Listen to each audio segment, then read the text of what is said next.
Teman-teman, kalau kuliah online jangan khawatir ya. Anda pakai kaos, pakai apapun, bebas. Ya. Yang penting pakai. Ya. Oke, semuanya sudah on cam? Oke, 33 mahasiswa. 1, 2, 3, 4, 5, 6, 7, 8. 1, 2, 3, 4, 5, 13. 1, 2, 3, 4, 5. 3. Belum on cam semua. Yuk, saya tunggu on cam-nya. Yuk, cepat, cepat, cepat.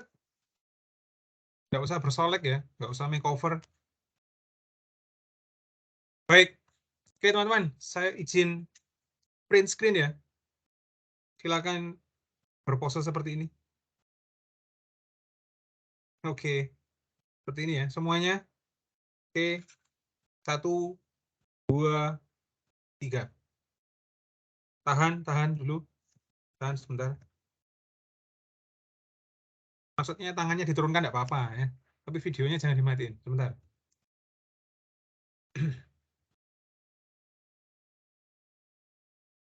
Sebentar ya, teman-teman. PPM.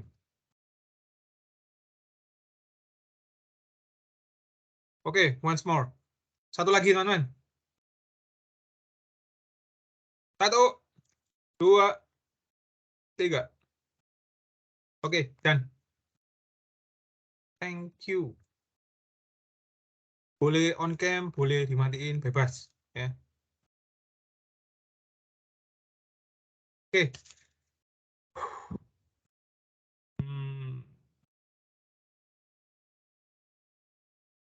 Baik teman-teman sekalian, terima kasih sudah hadir ya. Saya izin share screen dulu.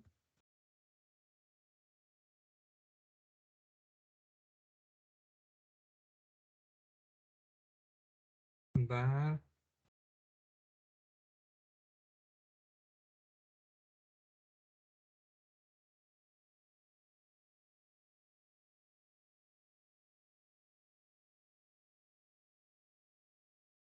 Sudah kelihatan di layar? PowerPoint ada yang muncul? Sudah, Pak. Sudah ya, baik. Oke, terima kasih banyak teman-teman. Jadi hari ini kita kuliah untuk mata kuliah yang berjudul apa? Introduction to Business and Management ya, pengantar bisnis manajemen. Topiknya hari ini adalah akuntansi dalam hubungannya dengan bisnis dan entrepreneurship. Baik, kita akan awali dengan berdoa, teman-teman. Mari kita ambil sikap berdoa. Berdoa sesuai agama dan keyakinan masing-masing. Dipersilakan.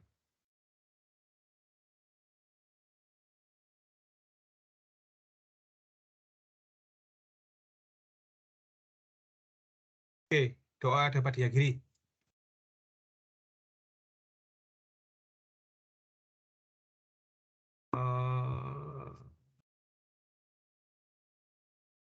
Baik, terima kasih teman-teman sudah hadir ya. Kita mulai teman-teman kuliahnya hari ini.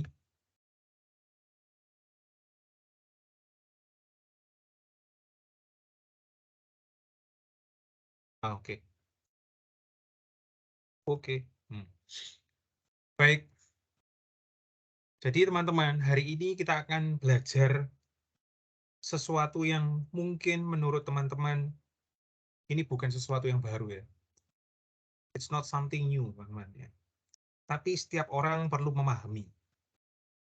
Terutama karena hari ini spesial ya, ini adalah mahasiswa program studi akuntansi ya, dan kebetulan saya juga dosen di prodi akuntansi yang memang saya nggak ada di Indonesia, nggak bisa bertatap langsung dengan teman-teman, tetapi materi ini teman-teman perlu anak akuntansi perlu tahu ya, meskipun teman-teman sudah punya basic knowledge-nya ya. Baik, sebelum kita masuk ke materinya teman-teman, jadi gini teman-teman, kemungkinan ya, kalau lancar teman-teman, materi hari ini tidak mungkin lama teman-teman. Ya. Jadi kemungkinan akan selesai sebelum waktunya. Let's see ya. Nanti kita coba cek ya, apakah banyak pertanyaan atau tidak dari teman-teman. Ya. Oke, sebelum kita mulai ini teman-teman, saya kasih clue ya. Sebelum kita mulai, ada petunjuk di box warna biru di sebelah kanan bawah.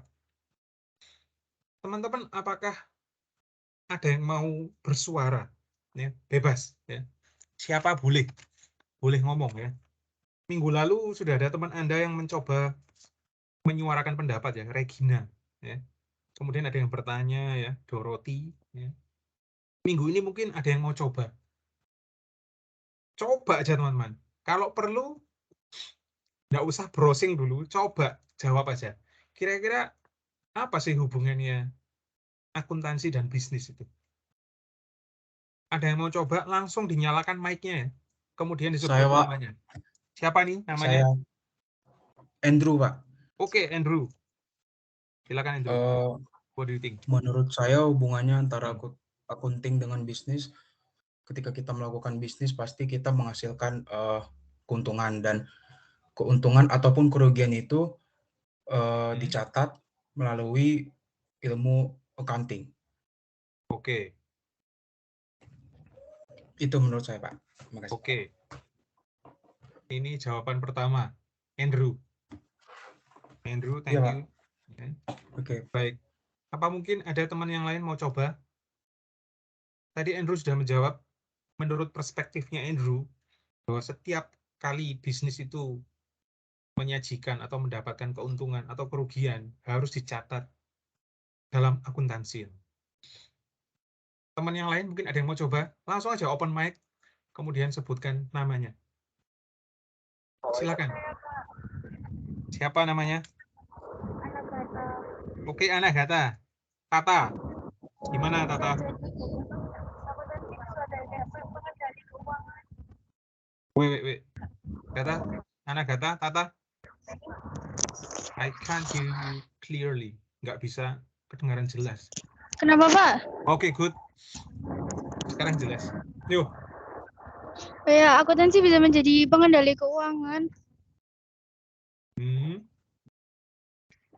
Juga bisa jadi, kan jadi tahu laba sama ruginya. Jadi nanti kalau ada apa-apa terjadi ke depannya, buat ngambil keputusannya gitu loh, Pak. Oke, Dilihat jadi dari hubungannya pengendalian keuangan tadi dengan apa? Margin. Tata.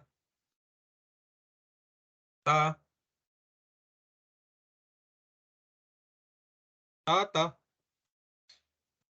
Iya, Pak. Pengendalian keuangannya tadi hubungannya dengan apa? Margin.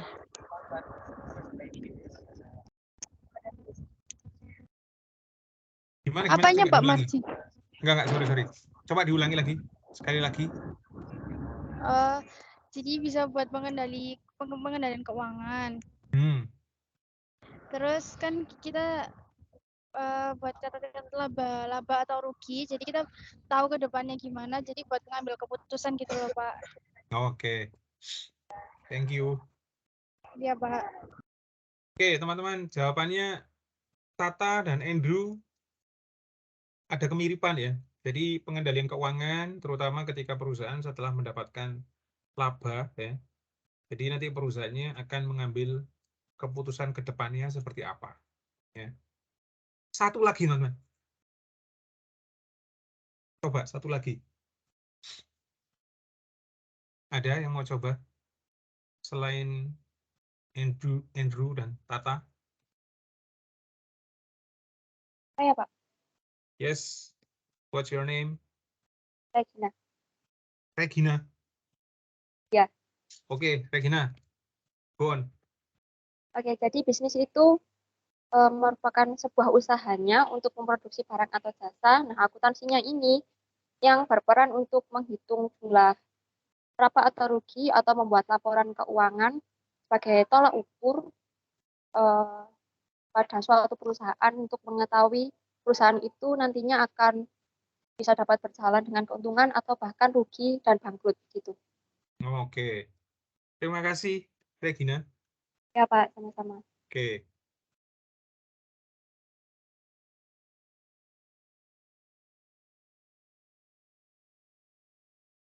Baik, teman-teman. Ini ada 3 teman yang di menit-menit awal mencoba bersuara ya. Saya pikir ini adalah good start ya, start yang baik. Setidaknya teman-teman mau menyampaikan suara. Ya. Untuk teman-teman yang lain saya tunggu. Ya. Kalau memang nanti ada sesi yang saya ingin coba teman-teman mau menyuarakan sesuatu atau tidak, silakan teman-teman. Ya. Bebas. Ya. Oke, kebetulan teman-teman, statement atau pernyataan dari Andrew, Tata, dan Regina, ini menurut saya sudah bagus. Ya. Jadi ada hubungannya ketika perusahaan itu punya profit atau mungkin kerugian. Nah, punya profit atau kerugian ini berdasarkan apa? Berdasarkan kegiatan operasional perusahaan. Apakah mereka jual produk, jasanya itu laku atau tidak, sesuai target atau tidak. Ya. Kemudian setelah mereka melakukan kegiatan operasional, yaitu menjual produk atau jasa, baru diketahui berapa besar profit, berapa besar loss-nya. Nah, setelah mereka mengetahui, teman-teman, harus ada laporan yang tercatat secara akuntansi. Ya. Nah, kemudian angka-angka akuntansi itu harus dikendalikan, teman-teman. Ya. Pengendaliannya untuk apa? Karena perusahaan tidak mungkin hidup hanya dalam waktu 1 bulan, 2 bulan, 3 bulan, 1 semester, 1 tahun, 5 tahun, seperti itu. Tapi perusahaan ini diperkirakan hidupnya adalah panjang. Nah, ini sesuai dengan prinsip dalam akuntansi. Salah satu prinsip akuntansi yang penting itu adalah ini, teman-teman. Going concern. Going concern ini, teman-teman, dalam bahasa Indonesia kita sebut dengan prinsip kelangsungan usaha. Saya ulangi, prinsip going concern ini nama lainnya dalam bahasa Indonesia adalah kelangsungan usaha. Atau kita bisa sebut dengan keberlanjutan usaha. Tulisan saya sudah kayak dokter ya, dokter Thailand. Oke, keberlanjutan usaha, teman-teman. Ini tadi sudah disebut oleh Regina. Lanjut atau tidak? Kalau bangkrut, bagaimana? Nah, semua hal ini adalah pengetahuan dasar, teman-teman. Yang mana teman-teman mahasiswa S1 akuntansi, dimanapun itu, ya saya ulangi, dimanapun itu Anda kuliah, di Malang, Surabaya, di luar Jawa Timur, di luar Indonesia. So, this is the basic knowledge. You got to know well. Kamu harus tahu benar, ini apa. Gitu, teman-teman. Ya. Jadi ketika ditanya, apa hubungannya akuntansi dan bisnis? Nah, ini. Semua yang sudah diutarakan oleh 3 teman Anda tadi, cukup mewakili mahasiswa S1 akuntansi di semester awal, teman-teman. Ya. Oke, kalau boleh, teman-teman, ya, kalau boleh saya bahasakan ringkas, teman-teman, ya. Ini adalah materi kita hari ini, ya. Accounting Business Entrepreneurship. Ya, akan saya kasih sedikit contoh-contoh fakta di lapangan, ya, fakta-fakta yang Anda perlu tahu dari sudut pandang anak akuntansi. Oke, jadi teman-teman, ya, sekarang kita sudah tahu hubungannya antara akuntansi dan bisnis. Cuman kalau saya boleh kasih satu statement yang pendek banget, teman-teman, ketika Anda ditanya, apa hubungannya akuntansi dan bisnis? Jawabannya ini, teman-teman.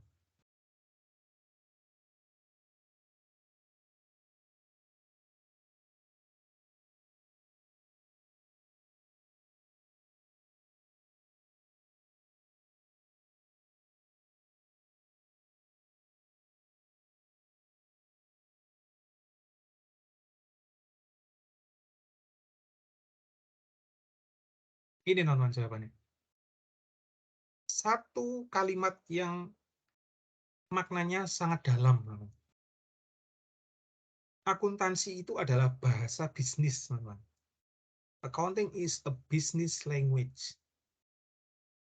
Dari satu statement seperti ini, Anda bisa jabarkan banyak banget sub-poin penting ya di bawahnya poin utama ini atau poin besarnya ini.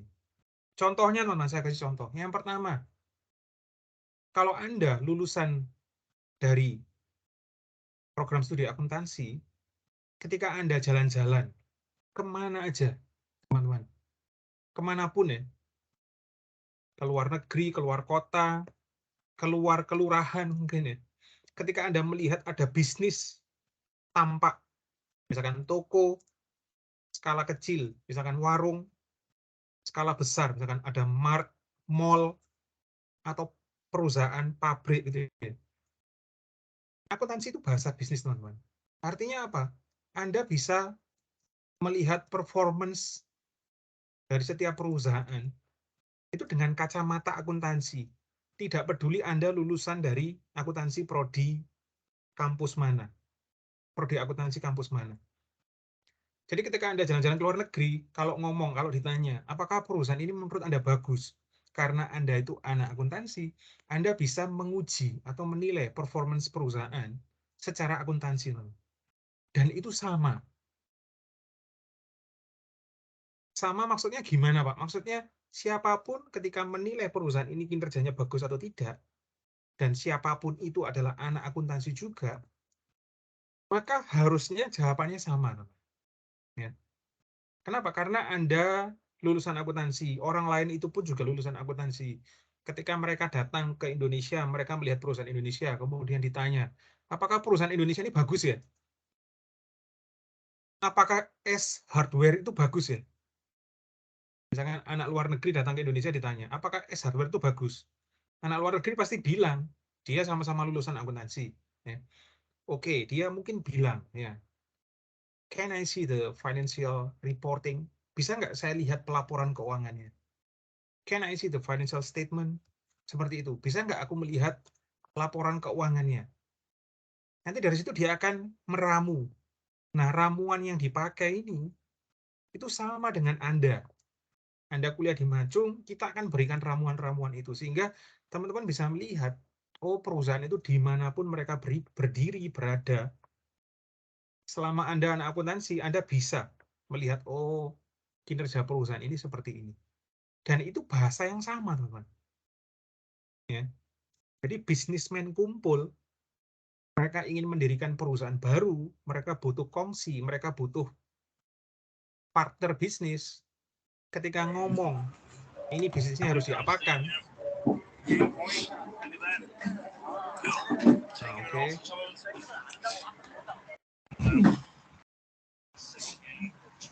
Ada yang masih nyala mic-nya? Oke. Jadi saya ulangi ya, ketika bisnismen itu berkumpul, kemudian mereka itu ingin membuat satu perusahaan, maka yang dibicarakan pasti ini, teman, performa perusahaan yang mereka ingin dirikan. Mereka harapannya seperti apa. Gitu, teman-teman ya. Nah, yang kedua, contoh yang paling mudah. Meskipun teman-teman ini masih semester awal ya, nanti teman-teman akan belajar standar akuntansi. Nah, standar akuntansi ini, Pak, apakah di Indonesia dengan di luar negeri sama?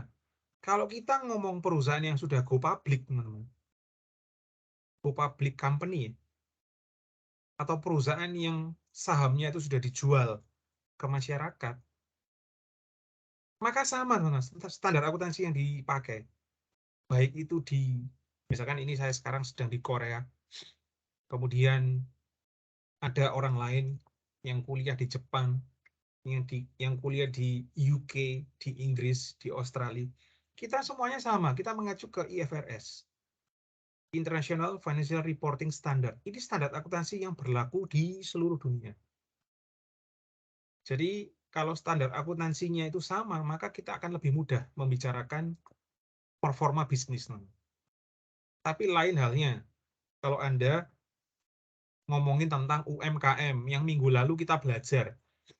Minggu lalu kita belajar sedikit tentang UMKM. Ya. Nah, usaha mikro, kecil, menengah ini punya aturan sendiri. Tidak berhubungan dengan IFRS, teman-teman. Ya. Sehingga Anda nggak bisa menilai perusahaan-perusahaan UMKM di negara lain menggunakan standarnya Indonesia, itu beda.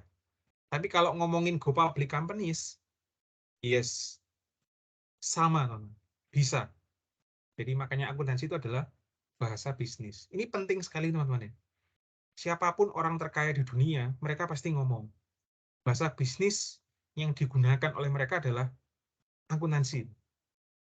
Gitu, teman-teman ya. Nah, jadi teman-teman, ya, Anda adalah mahasiswa kuliah di Macung, program studi akuntansi di Fakultas Ekonomi, saya secara pribadi mengucapkan welcome to the club. Selamat datang di klub.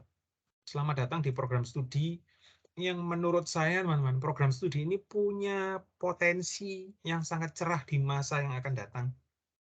Dari dulu sampai sekarang, teman-teman. Kenapa? Kalau Anda boleh percaya, boleh tidak. Semua perusahaan membutuhkan ahli dalam satu pembukuan. Gimana perusahaannya mau maju kalau dia tidak tahu bagaimana cara menghitung profit atau loss-nya. Kalau perusahaannya sudah punya profit, berapa besar pajaknya? Harus membayar berapa? Ya. Kemudian kalau perusahaan itu sudah semakin lama semakin besar, apa yang bisa dilakukan? Apakah perusahaan itu bisa mengeluarkan obligasi? Apakah perusahaan itu sudah siap terjun ke Bursa Efek Indonesia? Kalau sudah terjun ke Bursa Efek Indonesia, berarti disebut dengan Go Public Companies. Go Public Companies di Indonesia banyak sekali, teman-teman. Sudah lebih dari 800 perusahaan. Ya. Anda bangun tidur sampai Anda tidur lagi, itu semuanya ada di sini. Ya. Anda bangun tidur, mau makan, lapar, anak kos, nggak ada apa-apa, buka lemari, adanya mie goreng, Indomie, gitu. Itu ada sahamnya. Perusahaannya ada, Anda punya Indominya. Ya, Anda adalah customer dari perusahaan itu. Kemudian Anda ke sekolah, mandi dulu, ke kampus mandi dulu, Anda pasti pakai banyak produk dari Unilever, sabun, pasta gigi, dan sebagainya. Yang cewek-cewek mungkin menggunakan apa ya, krim-krim untuk wajah gitu ya. Itu di Indonesia ada yang terkenal, teman-teman ya. Saya nggak tahu tapi anak-anak Macung pakai apa enggak yang cewek-cewek ya. Itu kode sahamnya ini. Mustika Ratu. Gitu ya. Mungkin teman-teman pakai produk-produk luar ya, tapi di Indonesia kita punya, teman-teman. Ini ada sahamnya. Yang cowok-cowok misalkan. Yang cowok-cowok kalau mau ke kampus, rambutnya kepingin rapi, pakai pomade ya. Itu ada kode sahamnya, teman-teman. Ya. Kemudian teman-teman weekend nganter mama, nganter papa, beli sepatu, beli baju di Matahari Department Store, ini kode sahamnya. Teman-teman mau beli peralatan atau alat-alat yang dibutuhkan oleh kakak, adik, atau mama atau papa, ayah ibu ya, di S Hardware, ini kode sahamnya. Teman-teman mau ngambil duit di ATM, banyak sekali kode sahamnya. Gitu ya.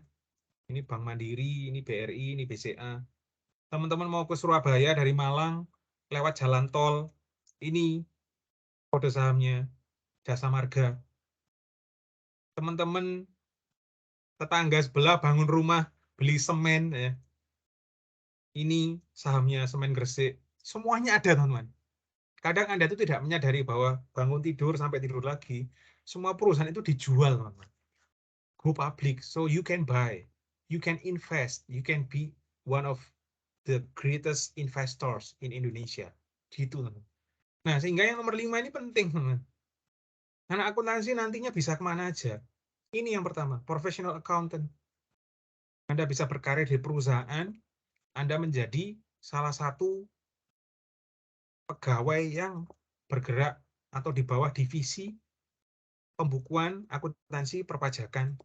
Penting bagi perusahaan. Semua perusahaan butuh. Ya. Kecuali toko kelontong kecil ya, mungkin mereka tidak butuh. Karena perusahaan perseorangan tidak membutuhkan itu. Tapi mereka tetap harus bayar pajak karena mereka menjual belikan produk atau jasa mereka, meskipun skalanya kecil. Ya. Kemudian Anda juga bisa berkarir sebagai ini, pakar pajak. Ya, nanti Anda kalau punya sertifikasi BKP, Anda bisa buka kantor pajak.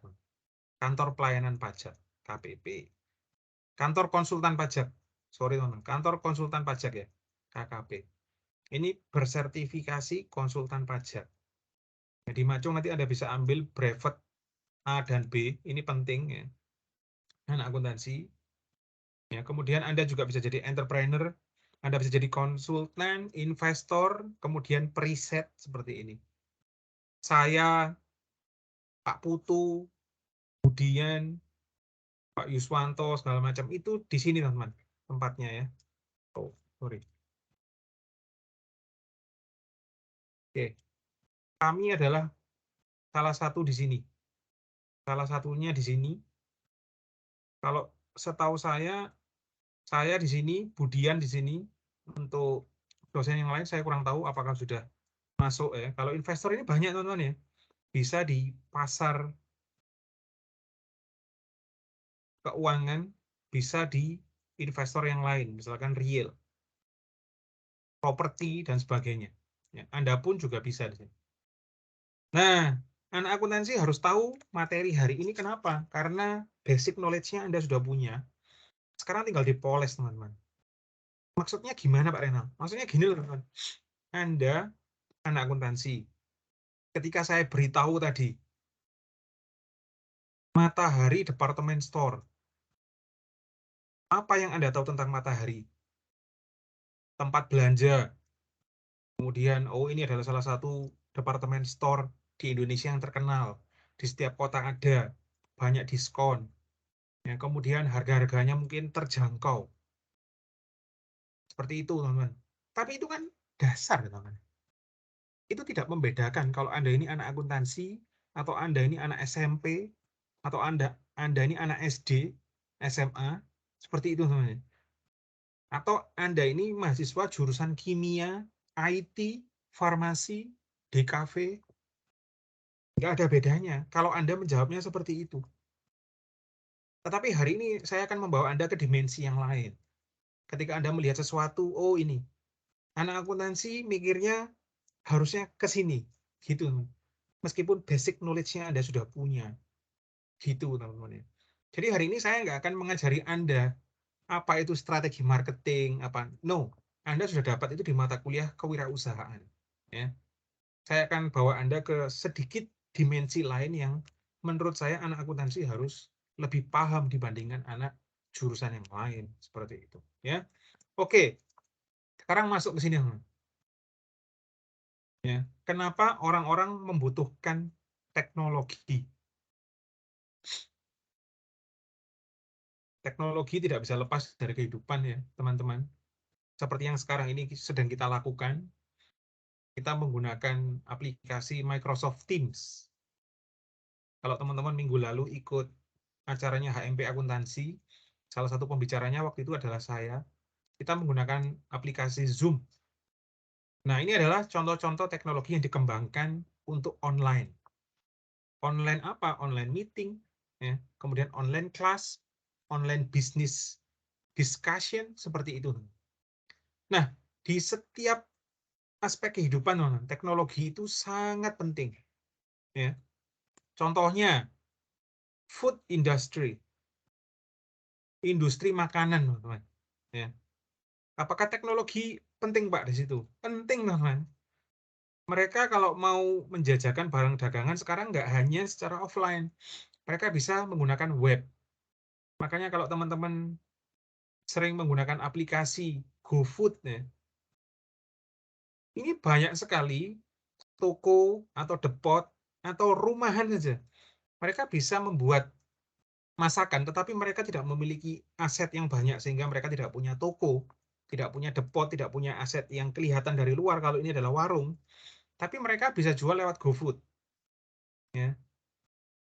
Dengan apa ya? Melek teknologi. Jadi mereka membuka diri untuk membaurkan produk dan jasanya dengan teknologi. Masuk ke GoFood. Oh, saya menjajakan produk, misalkan produk makanan tertentu. Anda tinggal klik aja, oh saya kepingin makan ini. Nanti tinggal dilihat ini bintang berapa, segala macam, harganya berapa, ongkirnya berapa, seperti itu. Semuanya sudah menggunakan teknologi. Gitu, teman-teman ya. Kemudian clothing juga sama. Saya kurang tahu, teman-teman sempat mengamati tidak dunia fashion beberapa hari belakangan ini sedang bukan gempar ya, tapi ada satu hal yang sangat menarik, teman-teman. Kalau Anda kenal artis ini, bukan kenal ya, tahu aja. Bella Hadid. Ya. Di pameran fashion show di Prancis ya, teman-teman. Bella Hadid ini disemprot, teman-teman, badannya. Ya. Badannya disemprot menggunakan teknologi 3D spray. Jadi badannya disemprot menggunakan spray warna putih, itu langsung menjadi baju, teman. Jadi setelah dispray, disemprot, itu langsung jadi baju. Ya. Nah, 3D spray-nya ini, di dalamnya ada teknologi macam-macam. Ada smart apa gitu, saya nggak paham ya. Jadi ketika disemprot, itu dia langsung membentuk satu jaringan, dan jaringan itu membentuk semacam kain, teman-teman, sehingga tubuhnya langsung tertutup. Nah, ini sudah masuk ke era ke sana, teman-teman, clothing. Yang zaman sebelumnya revolusi industri pertama itu menggunakan mesin ya. Sekarang sudah pakai spray bisa. Itu contoh, teman-teman ya. Sport juga sama. Nah, bagi teman-teman yang suka nonton bola misalkan, sekarang itu kan ada hal kontroversi di lapangan ya, teman-teman. Ketika wasit sudah punya teknologi VAR ya, video assistant referee ya. Video pembantu wasit. Jadi kalau misalkan ada pelanggaran di kotak penalti, antara ini harus penalti atau tidak, sekarang wasit sudah bisa menggunakan ini. Kontroversinya adalah, nah itu, ada yang nggak setuju, ada yang setuju, hal biasa dalam kehidupan.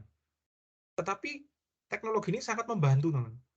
Sampai sekarang masih digunakan. Jadi dalam permainan sepak bola nggak hanya VAR ya. Kalau Anda lihat gawang ya, ini gawang ya. Saya nggak bisa gambar gawang bagus ya. Nah, seperti ini jaring-jaringnya. Di sini ada teknologinya, teman-teman ya. Ada seperti kamera-kamera gitu. Ini teknologinya namanya apa? Saya lupa, goal apa gitu. Jadi dia bisa melihat apakah bola ini sudah masuk di sini atau masih di luar ini, untuk menentukan apakah wasit akan memberikan keputusan gol atau tidak. Jadi ada teknologinya. Tidak hanya kamera, teman-teman. Tidak hanya kamera biasa. Jadi kalau Anda lihat siaran sepak bola itu, nanti ada semacam sinyal gitu ya. Oh, ada garis. Nah, itu pakai teknologi. Bukan VAR, beda lagi. Sport yang lain juga sama, teman-teman. Ya. Kemudian gaming. Saya yakin banyak anak zaman sekarang itu sukanya gaming, teman-teman. Mau pakai teknologi apa aja, sampai sekarang itu selalu lebih baik, teman-teman. Karena kan kalau Anda mau main game online, bisa ya kontak-kontak dengan teman di sana, misalkan Dota gitu ya. Ada temennya main berapa orang gitu. Tidak perlu dalam satu ruangan. Kalau zaman saya dulu kan kita main Nintendo, Sega gitu ya. PlayStation 1, PlayStation 2, itu kita masih kumpul dulu. Tapi sekarang kan tidak perlu. Kita bisa main di rumah masing-masing. Kemudian Anda bisa main FIFA atau Pro Evolution Soccer ya. Kalau Anda suka main game itu secara online. Gitu. Education jelas. Finance apalagi. Engineering, teknik ya. Medical, household, rumah tangga, artificial intelligence, dan yang lain sebagainya. Ya. So people really need technology nowadays. Kenapa, teman-teman? Ini. Karena ada perubahan lifestyle, teman-teman. Lifestyle berubah, teknologi sangat membantu. Tapi kalau lifestyle-nya nggak berubah, nggak mungkin, teman. Kita nggak butuh teknologi. Cuman di mana sih? Di daerah mana sih yang teknologi itu tidak dibutuhkan? Pasti dibutuhkan, teman-teman. Ya. Kenapa? Karena dunia berubah, terutama lifestyle. Gitu, teman-teman. Ya. Oke. Ada kuis kecil hari ini, teman-teman. Macam-macam.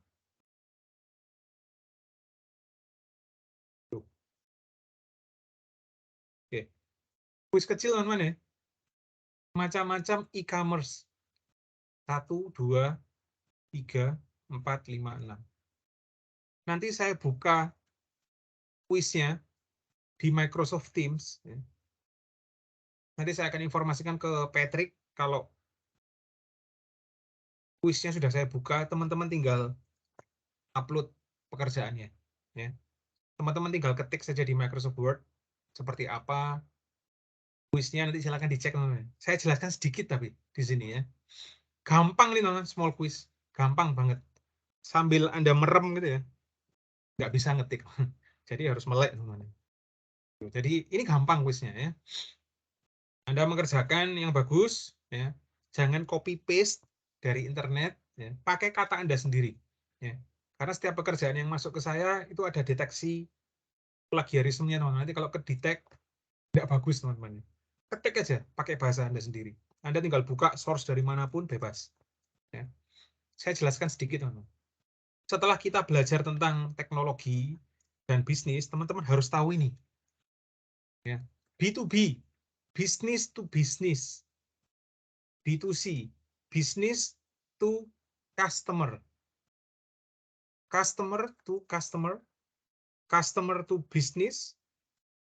Business to government. Pemerintah. Atau ada yang menyebut seperti ini, teman-teman. Business to administrations. It's the same. Sama. Customer to government atau customer to administration. Sama. G dan A ini sama. Dan yang terakhir, online to offline. Ada yang menyebut offline to online. Gitu. Cuman yang sering tuh yang ini. Online to offline. Ya. Apa ini Pak Renal? Jadi gini teman, saya jelaskan singkat saja. Business to business. Gampang teman. Perusahaan A punya kontrak kerjasama dengan perusahaan B. Jadi kontrak antara dua perusahaan ini adalah contoh dari business to business. A kerjasama dengan B karena A membutuhkan B. Tanpa ada customer, teman-teman, di sini ya. Nggak ada customer. Nah, biasanya saya kasih contoh, teman-teman. Contohnya gini.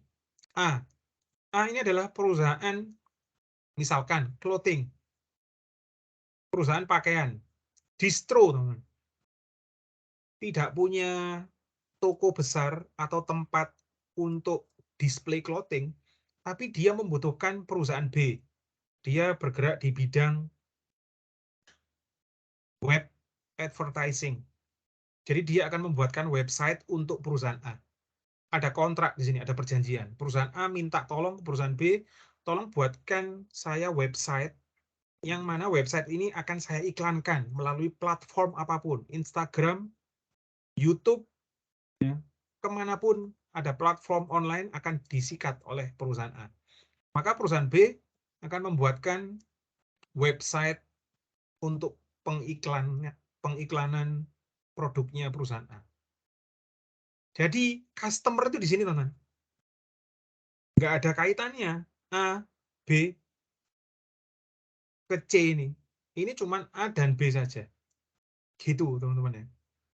Itu kita sebut dengan business to business. Oke, contoh yang lain adalah supplier ya. Supplier. Supplier ini juga perusahaan, Pak. Katakanlah ini perusahaan A. Kemudian perusahaan B, PTB, membutuhkan bahan dari supplier untuk dia memproduksi barang. Sehingga ada kontraknya. Saya akan mengambil bahan baku dari supplier selama 1 tahun dengan harga tertentu. Nah, ini kontrak antara perusahaan dan perusahaan atau business to business. Nah, tidak melibatkan customer. Ini yang pertama ya. Sekarang yang kedua, teman-teman. Kita ke sini. Biasanya, teman-teman, setelah yang pertama ini rantainya itu sudah berjalan, ya, rantai bisnisnya berjalan. Kemudian rantai bisnis yang pertama ini ke yang kedua, teman-teman. Business to customer. Jadi yang tadinya itu perusahaan A punya produk clothing, ya, pakaian-pakaian distro. Perusahaan B itu web advertising company. Ya. Setelah kontraknya selesai, A dan B ini,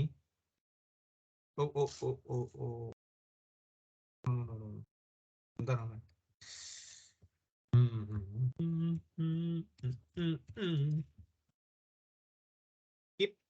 Oke. Lagi. Oke. Good. Saya ulang sebentar. Baik. Setelah perusahaan A dan B ini selesai kontraknya, maka perusahaan A ini lari ke customer. Dia akan menjualkan melalui platform media sosial, Instagram, ya, YouTube channel, atau mungkin pakai Facebook, ya, atau melalui ad-ad yang lain. Seperti itu. Nah, itu business to customer, teman. Jadi ini sudah melibatkan customer. Atau yang tadi, perusahaan A adalah perusahaan PTA yang tadi ya, membutuhkan bahan dari tadi supplier ya, saya kok lupa. Oke, ini perusahaan B, teman, PTB. A-nya adalah supplier. Setelah supplier ini mengirimkan bahan baku ke PTB, PTB baru bisa memproduksi. Hasil produksinya akan dipasarkan ke customer. Jadi perusahaan A tidak ketemu customer ya. Nah, dalam hal ini kalau ditanya bedanya apa, Pak? Yang pertama dan yang kedua. Yang pertama, teman-teman, biasanya mereka berbasis kontrak. Karena perusahaan ke perusahaan. Kalau yang ini tidak ada kontrak, teman-teman. No kontrak. Seperti itu, teman-teman. Ya.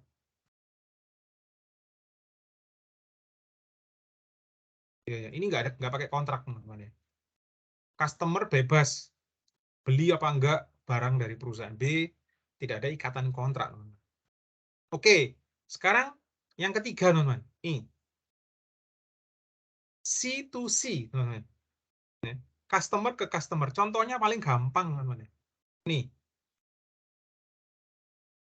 Tokopedia, OLX, Shopee, gini, Shopee. Oke. Mungkin ya. Oke, betul ya. Bukalapak gitu ya. Nah, ini Anda bisa perorangan, bisa toko Anda sendiri. Ini kan customer sebetulnya. Karena toko Anda ini barangnya Anda peroleh dari sini. Anda jual ke customer yang lain. Ini bisa juga yang beli itu toko, bisa perorangan. Itu namanya e-commerce yang ketiga. Customer to customer. Sekarang yang keempat, teman-teman. Nih. Customer to business. Nah, ini, teman-teman. Coba dicek ya. Customer to business. Ini gimana, Pak, maksudnya? Maksudnya, teman-teman, Anda bisa jual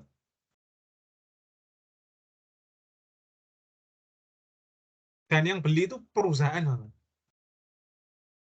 Anda bisa menawarkan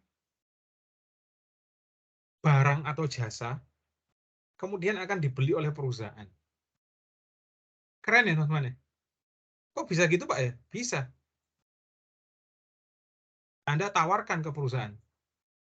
Caranya bagaimana, Pak? Apakah harus keliling ke perusahaan? Pintunya diketok satu-satu? No, teman-teman. Saya kasih contoh, teman-teman. Oke. Lihat baik-baik contoh ini, teman-teman.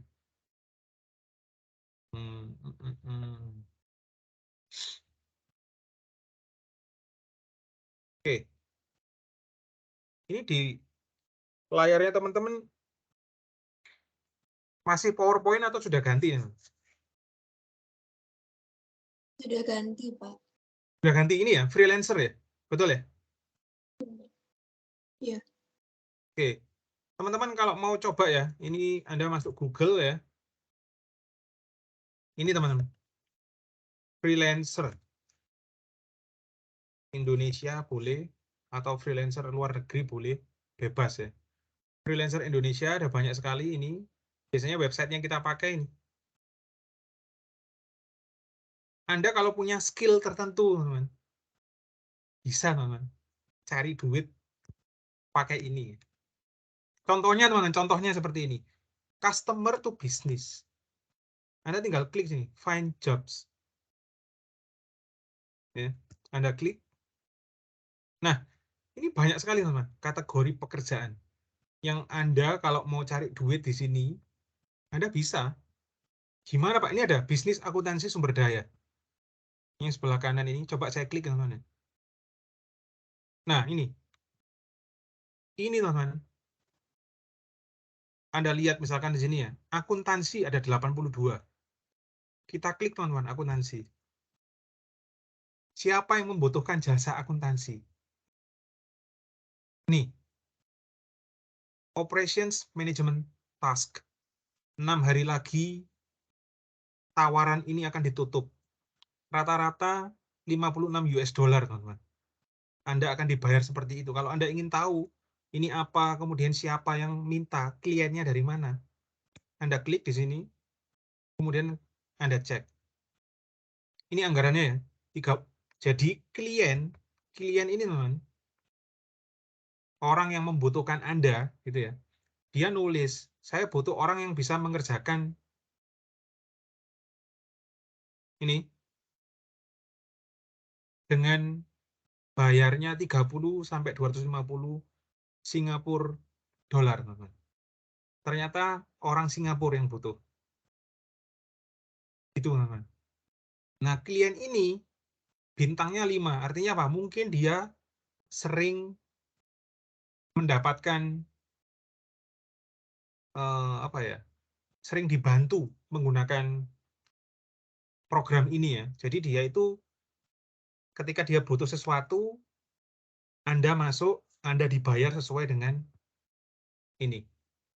Sesuai dengan misalkan 30 sampai 250 Singapura dolar. Dan bintangnya 5 berarti oh, Anda sebagai freelancer yang mengerjakan itu, oh ini orangnya bagus. Berarti bos saya orang Singapura ini bagus, dikasih bintang 5 nih. Nah, ini ada proyeknya, ID-nya seperti itu. Nah, ngapain di sini? Dia nggak sebut, teman-teman. Biasanya di sini ya, di ID proyek ini bisa kita tahu lengkapnya seperti apa. Tapi tidak semua mau menyebutkan proyek lengkapnya seperti apa. Nah, misalkan ada 28 freelancer, jadi Anda adalah salah satunya, atau saya salah satunya. Saya akan menuliskan ini, teman-teman, contohnya. Top academic tutor. Ya. Dia bilang, I am a pro business plan and resume and or CV writer. Atau dia itu adalah business plan, pembuat business plan yang profesional, kemudian dia juga penulis resume atau CV yang bagus ya. Kemudian dia bilang, saya sudah sejak tahun 2010 bergerak di bidang jasa ini. Dia minta bayarannya 30 US dollar. Dia akan selesaikan proyeknya dalam 1 hari. Dia minta 30 bukan US dollar ya, Singapura dolar dalam 1 hari. Kemudian ada lagi orang lain. Nih, hi, I can do operations management task. Please message me for a detailed discussion. Thanks. Dia mintanya 100 Singapura dolar akan diselesaikan dalam 3 hari. Bintangnya dia 4,8. Artinya apa? Orang lain sudah pernah menggunakan jasanya si Sidra ini. Dan dia dinilai dengan 4,8 bintang. Nah, ini. Hello, I have access to journals and online libraries as well as insightful articles that guarantee me to read bla bla bla bla. Dia minta 120. Diselesaikan dalam 1 hari. Nah, setelah Anda memasukkan seperti ini, nanti orang Singapura ini akan kontak Anda. Ini loh tugasnya. Berani nggak? Itu contohnya, teman-teman. Jadi kadang, teman-teman, kadang itu ada perusahaan yang minta, teman-teman. Jadi perusahaan itu menulis di sini. Halo, perusahaan saya, misalnya startup bisnis, kita membutuhkan ini. Bisa nggak seperti itu? Itu contohnya, teman-teman. Ya. Masuk di situs freelancer. Atau ini, situs yang kedua, teman-teman. Ada yang namanya Upwork. Ya. Ini, kalau Anda klik di Google, Upwork ya, silakan temukan pekerjaan, find work. Misalkan Anda anak akuntansi ya, Anda tinggal cari yang akuntansi. Misalkan di sini, finance and accounting, Anda klik di sini, dia langsung keluar. Ini teman-teman. 20 hasil yang Anda bisa klik satu persatu. Ya. Misalkan ini, analis keuangan, Anda klik, nanti muncul, apakah ada perusahaan yang minta. Gitu ya. Nah, aplikasi ini atau situs ini itu sudah dipercaya oleh Microsoft, Airbnb. Minggu lalu saya sudah pernah kasih contoh nih, teman-teman, Airbnb. Ya. dan banyak perusahaan keren-keren lainnya. Ini contohnya, teman-teman. Jadi Anda tinggal cek, oh yang mana yang mau Anda coba. Misalkan ini nih, teman-teman. Yang kanan ini. Nih, hi there. We are a small startup company. We are looking for someone who can help come up with financial model based. Anda klik, kalau Anda mau, nanti Anda akan dibayar $200. Fixed price, nggak boleh nawar. Ya, Anda nggak boleh meningkatkan. Ya. Disuruh ngapain, teman-teman? Ini. Nah, ini. We will basically provide you with the assumption of revenues and cost. Oh, gampang nih, teman-teman. In the model, we have to see how MRR. Oh, oke. Ini gampang, teman. M itu monthly, bulanan. RR itu recurring revenue. Jadi tinggal, kalau Excel gampang banget ya, tinggal ini dikali ini dalam 1 bulan itu berapa. Jadi mungkin dia butuh orang yang bisa membuatkan program basic. Nah, kalau Anda bisa, Anda mungkin bisa ngomong ke orang ini, saya bisa pakai Excel, saya bisa pakai ini, gitu. Nah, dia butuhnya ini, financial projection, financial modeling, ini biasanya menggunakan bahasa pemrograman. Ya. Ini contohnya sih, teman-teman ya. Tinggal Anda klik, mau apa enggak orangnya. Seperti itu. Ya. Oke, itu contoh dari yang customer to business ya, teman-teman. Jadi sebetulnya mahasiswa kalau punya skill, itu Anda bisa cari duit, teman-teman, dari situ. Ya. Misalkan contohnya Semi tadi. Semi menang kejuaraan yang berhubungan dengan martial art ya. Mungkin ada perusahaan atau siapapun itu butuh video terkait tutorial untuk contohnya taekwondo misalnya. Akan dibayar sekian. Nah, Semi ketika membuka, oh ini ada nih. Kemudian Semi, oke, saya akan buatkan video tutorialnya. Gerakan-gerakan awalnya seperti ini, bla bla bla. Ada, Bapak. Siapa tahu ada. Ya. So, this is the example of C2B. Sekarang ke sini, bisnis ke pemerintah, perusahaan ke pemerintah, atau customer to pemerintah. Ini banyak, teman-teman ya. Banyak perusahaan menawarkan produk atau jasanya ke pemerintah. Tapi kalau yang ini, teman-teman, C2G, ini jarang. Karena ini biasanya individu ya, menawarkan sesuatu ke pemerintah.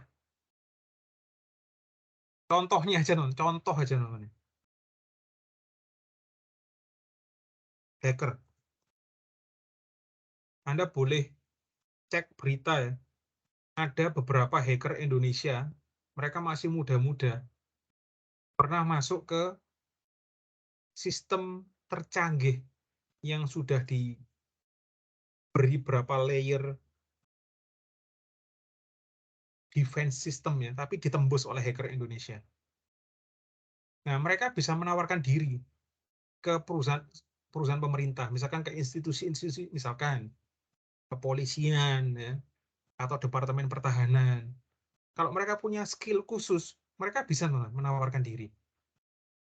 Cuman memang contohnya jarang ya. Kalau yang B2G ini banyak sekali.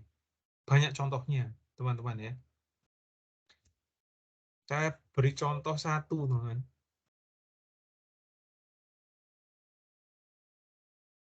Ini salah satunya, teman-teman. Clue.ai. Ya. Teman-teman, saya nggak tahu ya. Semoga teman-teman pernah nonton ya. Fast and Furious 7 yang Paul Walker-nya meninggal. Jadi di Fast Furious itu, teman, film itu menceritakan bahwa ada satu sistem teknologi canggih namanya God's Eye, mata Tuhan ya, yang bisa mencari siapa orang yang mau dicari. Jadi pakai kamera CCTV dimanapun, kalau kita punya God's Eye itu, kita bisa cek. Bahkan mobil lewat pun bisa di-recognize ya, diamati.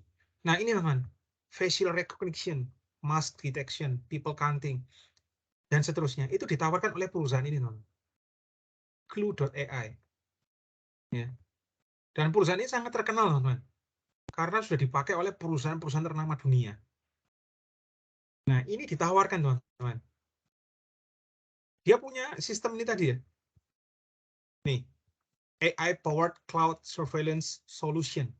Jadi dia punya solusi, dia bisa bantu Anda. Misalkan ini, kalau ada mobil yang di tol kecepatannya melebihi kilometer tertentu, akan diberi hadiah, ya, dikirimi surat ke rumah. Nanti disuruh bayar denda misalkan. Plat nomornya berapa itu akan dikenali oleh sistem ini. Ini vehicle detection, teman-teman. Dan banyak lagi, teman-teman. Oke, itu contohnya, teman-teman ya. Itu contohnya yang B2G, ya, business to government. Seperti itu. Kalau yang terakhir, online to offline. Ya.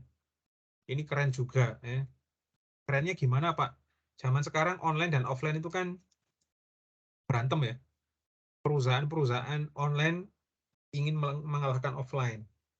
Perusahaan offline merasa kita kok semakin kalah dengan yang online. Tetapi menggunakan O2O ini, teman-teman, keduanya terbantu. Jadi Anda ketika melihat iklan, ketika Anda buka YouTube, ada iklan, iklannya ngomong, kunjungi toko terdekat, kita akan beri diskon 50%. Maka Anda setelah melihat iklan secara online, Anda berangkat ke toko itu secara offline.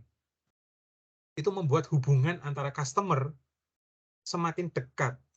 Customer dengan tokonya semakin dekat. Berbasis atau disebabkan oleh online marketing yang bagus dari perusahaan itu. Gitu, teman-teman ya.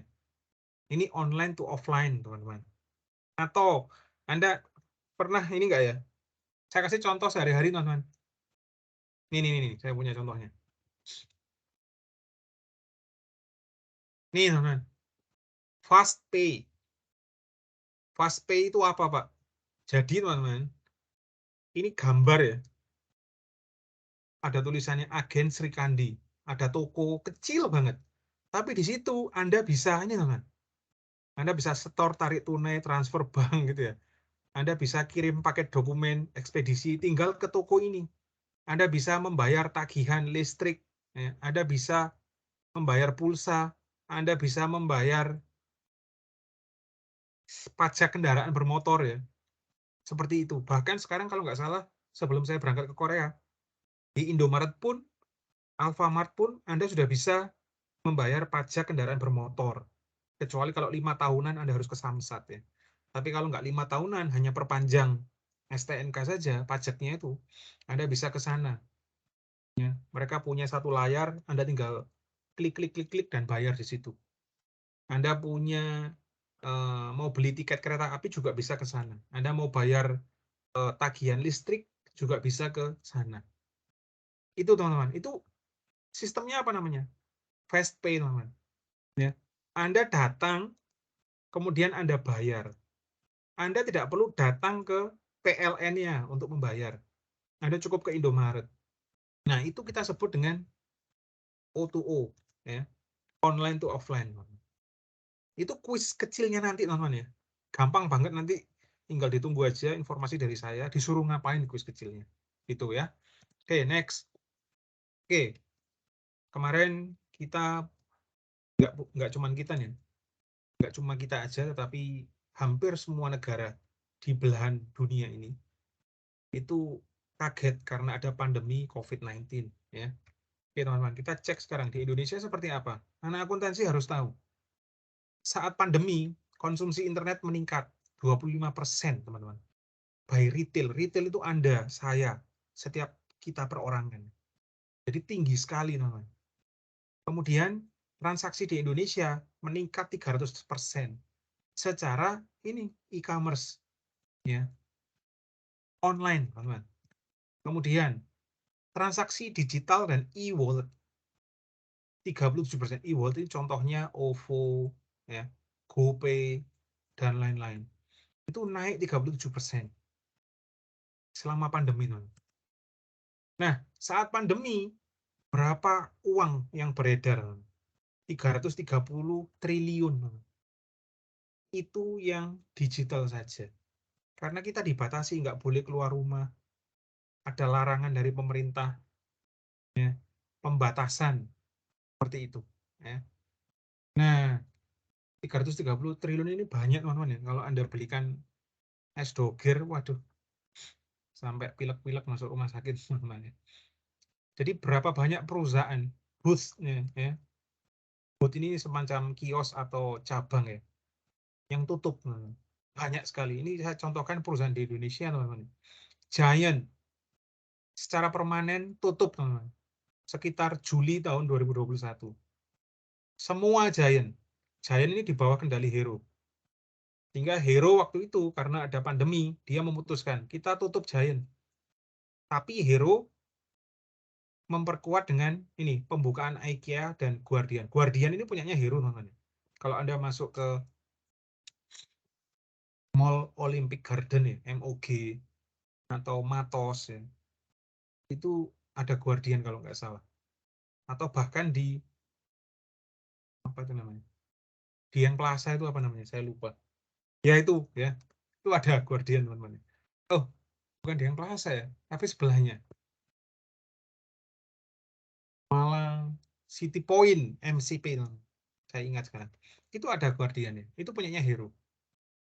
Matahari 13 gerai Matahari ditutup dari 143 gerai. Waktu itu teman, 2020 akhir. 13-nya ditutup. Nah, penutupan ini karena pandemi teman. Pegawainya banyak dirumahkan seperti itu. Karena banyak orang tidak bisa mengunjungi secara offline. Sentro completely off. Semua sentro di Indonesia tutup. Di Malang nggak ada nih. Di Surabaya ada dulu. Di Galaxy Mall. Sejak Mei 2021 sudah nggak ada. Gramedia sempat tutup yang di Taman Anggrek ini salah satu Gramedia yang besar. Ditutup waktu itu. Tapi bukan berarti Gramedia ini selama pandemi tutup semuanya ya. Tidak. Mereka punya online, teman-teman. Mereka punya online system untuk membelanjakan buku-bukunya atau produk lain di Gramedia. Dan itu meningkat 90% masuk ke sini. Sentro tutup, Matahari punya di sini. Ya. IKEA punya, Guardian nggak tahu saya. Nggak punya informasinya, teman-teman bisa cari sendiri. Ya. Nah, jadi saat pandemi ini gimana Pak? Apakah perusahaan ini down, ya grafiknya ke bawah, performanya? Teman-teman bisa cek mungkin, teman-teman. Saya tunjukkan bagaimana cara melakukan pengecekannya. Oke, teman-teman bisa masuk ke Google, Anda klik Finance Yahoo atau Yahoo Finance. Ya. Ketika Anda klik seperti ini, Anda masuk ke, oh ini saya punya nih. Ya, masuk seperti ini teman-teman ya. Ditunggu, harap bersabar. Oke, ini adalah display dari Yahoo Finance. Ya. Anda misalkan ingin tahu perusahaan-perusahaan, jadi yang di Yahoo Finance ini teman-teman hanya perusahaan yang sudah go public. Ya. Kalau Anda mau tulis di sini misalkan Pecel Kawi nggak ada. Ya. Pecel Kawi nggak ada. Ya. Kalau Anda mau nyari yang belum go public nggak bisa. Carinya yang go public. Saya kasih contoh tadi teman-teman ya. Matahari. Matahari, Anda boleh tulis seperti ini ya. Diklik di sini, simbol, kalau Anda sudah tahu simbolnya itu LPPF. Dia langsung keluar Matahari. Kalau Anda nggak tahu, misalkan mau tulis Matahari, semoga ada nama LPPF nih. Ya. Anda klik seperti ini Matahari Department Store. Kemudian Anda akan melihat di sini. Hari ini jam 3:14 sore. Hari ini Matahari harga sahamnya Rp4.600. Naik Rp260 dibandingkan kemarin. Atau mengalami peningkatan hampir 6% selama 1 hari. Tinggi, teman-teman. Sekarang yang ingin kita lihat itu kan saat pandemi kemarin bagaimana, Pak? Anda klik chart, teman-teman. Ini. Klik chart di sini. Kemudian Anda akan menemukan chart di sini. Ya. Grafik sejak 2018 sampai 2022. Nah, Kalau ingin tahu waktu pandemi, tinggal kita, mungkin di sini ada pilihannya, teman-teman. 2 tahun terakhir ya, boleh. Atau maksimal 5 tahun. Kita klik yang 5 tahun coba. Ini adalah grafik 5 tahun, teman-teman. Sejak 2018, ini ya. Jadi 2018 itu harga penutupannya 10.000, teman-teman. Nih, close ya. Anda lihat di layar, ada close price 10.000. Ya, itu tahun 2017. Dia turun banyak sekali. Kenapa kok harga saham bisa turun? Mungkin di tengah-tengah ini perusahaan melakukan sesuatu. Misalkan ada stock split, pemecahan harga saham. Anda belum dapat materi itu. Materi itu akan diberikan nanti semester atas. Mata kuliah saya. Ya.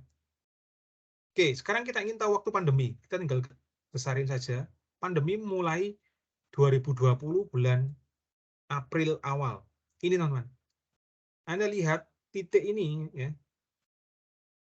Oops, cancel, sorry. Di sini teman-teman ya. Harganya 1.400, teman-teman. Anda lihat close price yang di kiri atas itu, close 1.400. Ketika pandemi, teman-teman, harganya anjlok, teman-teman. Sebelum pandemi seperti ini, kemudian tiba-tiba anjlok. Nah, di sini ada respon pasar. Naik turun tapi nggak naik-naik, teman-teman. Bagi mereka yang paham bahwa saat ada pandemi atau kondisi ekonomi yang seperti ini, dan mereka yakin bahwa Matahari bukanlah departemen store yang akan segera tutup ketika ada bencana seperti ini. Artinya apa? Matahari punya prospek.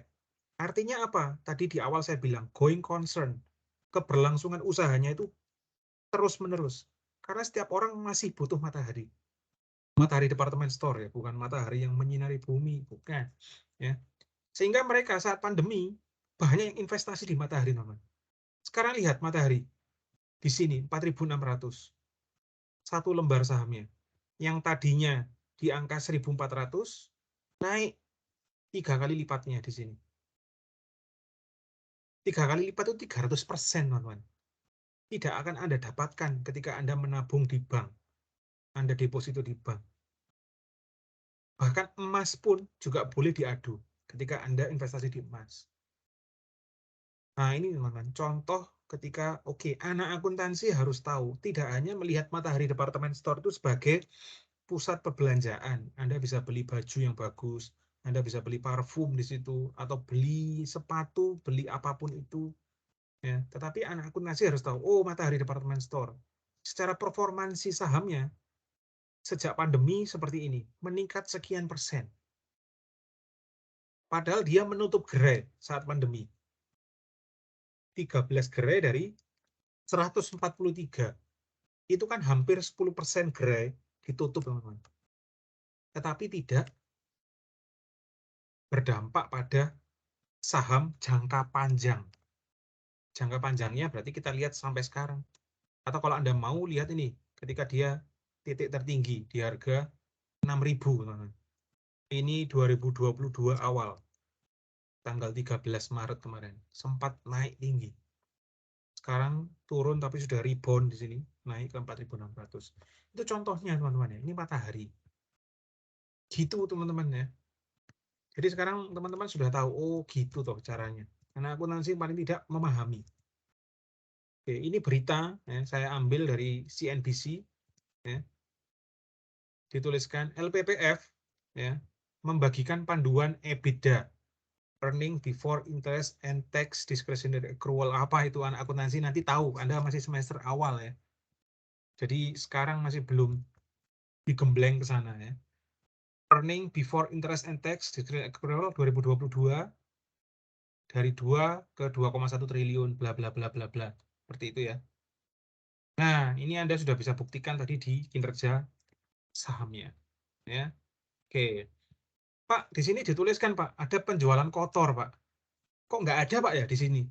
Oke, teman-teman, saya ajak lagi ke sana biar teman-teman paham. Ini, teman-teman. Di sini ada banyak fitur, teman-teman, di Finance Yahoo ini ya. Summary, chat, conversations, statistics, historical, profile. Kalau Anda ingin tahu matahari ini pusatnya di mana, Anda klik profile, kemudian kalau Anda ingin tahu siapa nama CEO-nya, ini, ya. Ini, teman-teman, di Tangerang, teman-teman ya.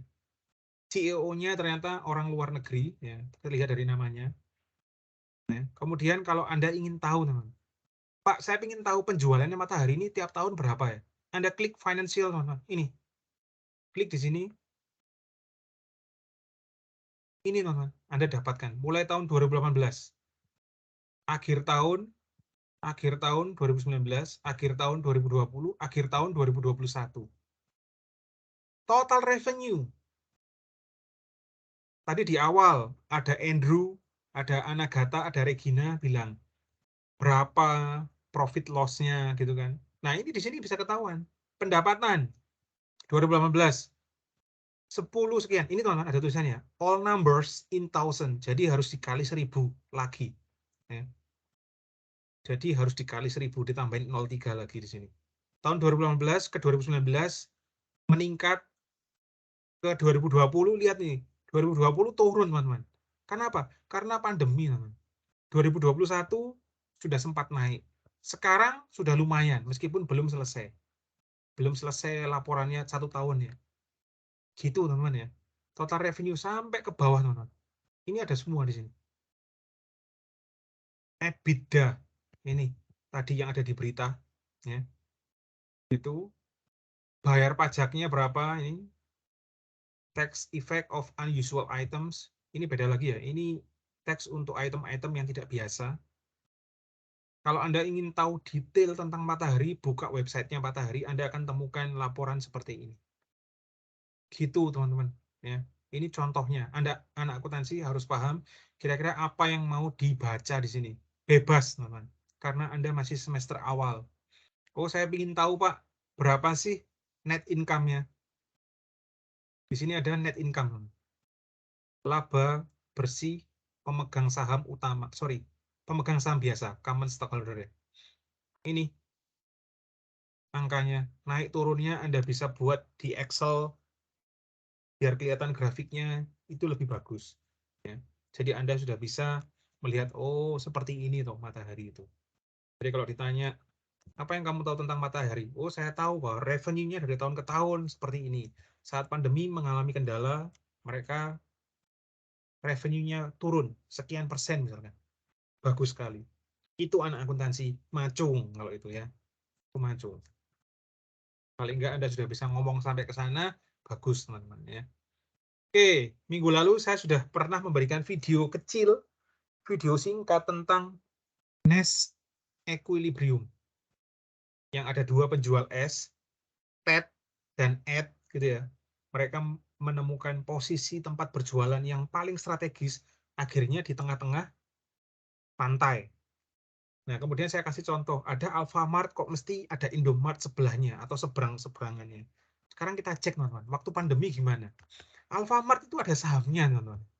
Anda bisa beli perusahaan Alfamart. Anda beli perusahaannya dengan cara membeli saham. Tidak usah membuka gerai Alfamart. Dengan Anda membeli sahamnya, Anda menjadi investor. Oke, saya bawa Anda ke dimensi yang lain, yaitu dimensi investment dimension, teman-teman. Saya ajak Anda berpola pikir seperti investor. Alfamart waktu pandemi kemarin gimana ya? Kode sahamnya AMRT. Ini kode saham, teman-teman ya. Dalam bahasa Inggris kita sebut dengan ticker. Stock ticker. Ya. Oke, selama pandemi AMRT dia mengekspan. Artinya apa? Dia semakin meluaskan bisnisnya ke perusahaan teknologi dan perusahaan bisnis di bidang yang lain. Dia ada rapat umum pemegang saham tanggal 6 Mei 2021. Di rapat umum mereka bilang, kita akan menerbitkan right issue. Right issue apa? Anak semester baru mungkin ada beberapa yang sudah pernah mendengar, ada beberapa yang belum. Nanti diajarkan, teman-teman. Anak akuntansi dapat semua ini. Ya. Tahun 2021 loh, teman-teman. Ini saat pandemi, ya. Pandemi belum berakhir. Mereka mengeluarkan right issue 5 juta lembar saham. Per lembarnya Rp10. Jadi right issue, teman-teman. Kalau saya sebagai investor, saya sudah punya sahamnya Alfamart, saya bisa beli sahamnya Alfamart dengan murah. Rp10 per lembar. Nah, Alfamart kenapa kok mengeluarkan ini, Pak? Karena dia ingin ini dia mau beli, mau invest di perusahaan teknologi. Perusahaan teknologi apa, Pak? WIR Asia, teman-teman. Ini perusahaan teknologi yang sekarang Raffi Ahmad akan mengembangkan. Jadi ini perusahaan teknologi di bidang metaverse, teman-teman. Metaverse ini perusahaan teknologi istilah teknologi yang sekarang sering dipakai untuk memperlihatkan bahwa kalau perusahaan sudah pakai metaverse, teman-teman, teknologinya berarti canggih. Memperluas pasar itu sangat mudah sekali. Alfamart sudah pakai ini, teman-teman. Ya, keren, teman-teman. Meskipun kelihatannya tokonya seperti itu, gitu ya. Banyak orang mencuri di dalam Alfamart, yang masuk Instagram rame, yang nyuri nggak mau ngaku, gitu ya. Tapi Anda, anak akuntansi, nggak boleh berpikiran seperti itu. Oh, Alfamart, apa yang kamu tahu tentang Alfamart? Alfamart ini sahamnya bla bla bla. Oh, keren, teman. Ya. Ini yang saham teknologi, sorry, investasi di bidang teknologi. Kalau bisnis yang lain, Pak, Alfamart kemana? Ke sini. Dia buka Alpha X, ada Beanspot. Ya, ini ada berita, teman-teman, ya. Dia bilang ya, dalam 10 tahun masa proyeksi, Gray Alpha X, NPV, ini bahasa akuntansi, teman-teman. 147 miliar. Ini bahasa akuntansi, anak akuntansi harus tahu. 21,3%. Ini anak akuntansi harus tahu, payback period 6,3 tahun. Discounted payback period 7,3 tahun. Ya. Kalau Beanspot-nya gimana nih? Dalam 10 tahun proyeksi, NPV-nya 123,8 miliar. Dengan internal rate of return 20,9%. Bla bla bla bla bla bla. Ini Alfamart, teman-teman. Kelihatannya toko aja, tapi teman-teman harus tahu ada sahamnya. Dan manajemennya Alfamart ini sangat menggandrungi teknologi, teman-teman. Itu, teman-teman, ya. Alpha X Beanspot. Ini hasilnya, teman-teman, waktu pandemi. Waktu pandemi, laba bersih 1 triliun. Memang turun, tapi masih oke. Ya. YOY itu year on year dibandingkan dengan tahun sebelumnya tanggal yang sama. Itu YOY, teman-teman, namanya ya. Oke, pendapatan bersih naik, teman-teman. Aduh, ini apa lagi? Oke, sorry. Oke. Let me explain again. Oke, pendapatan bersihnya bagaimana, Pak? Naik, teman-teman. Meskipun labanya turun, pendapatan bersihnya naik. Anak akuntansi harus tahu loh ya, bedanya pendapatan, laba ini apa. Ya. Laba jelas hasil dari pendapatan-pendapatan dikurangi dengan beban-beban, baru laba. Jadi pendapatannya oke, dia naik. Tapi labanya turun. Ya. Berarti apa? Ada biaya-biaya yang membengkak. Jadi banyak biaya itu membengkak. Ya, kemudian penjualan makanan dan non-makanannya naik. Makanan non-makanannya naik juga sekian. Ya. Jasanya naik juga. Nah, jasanya apa? Ini, teman-teman. Alpha X, saya nggak tahu di Malang ada apa enggak ya. Tapi kalau di Jakarta ada, teman-teman. Ini. Dia punya satu tempat. Ini punyanya Alpha X, teman-teman. Sangat nyaman sekali ya. Anda beli minuman atau makanan kecil, kemudian Anda dikasih working space seperti ini. Di lantai 2 pun juga ada. Jadi kalau di tempat saya di Korea ini, ya, kafe-kafe itu memang banyak dipakai untuk belajar, teman-teman, oleh mahasiswa. Modelnya seperti ini. Ini ya. Jadi tidak untuk konsumsi terus kita bersenda gurau bersama teman-teman. Ya ada yang seperti itu. Tetapi 90% kafe-kafe di sini dipakai untuk belajar, teman-teman. Kalau mereka sudah bekerja, berarti mereka bikin coding atau apapun itu, biasanya mereka freelancer juga kerjanya di kafe, teman-teman. Gitu, teman-teman ya. Jadi ini cozy spot for doing business, for studying, for anything else, ya. Seperti itu. Oke. Nah, sekarang ada pertanyaan ini. Kenapa setiap entrepreneur disebut investor? Saya sudah membawa Anda sedikit ke investor tadi. Ngomongin saham itu berarti kita sudah harus berpola pikir seperti investor, teman-teman. Ya. Satu lembar sahamnya berapa, gitu ya. Nah, ini di majalah Forbes, teman-teman. Ini linknya. Dia bilang seperti ini.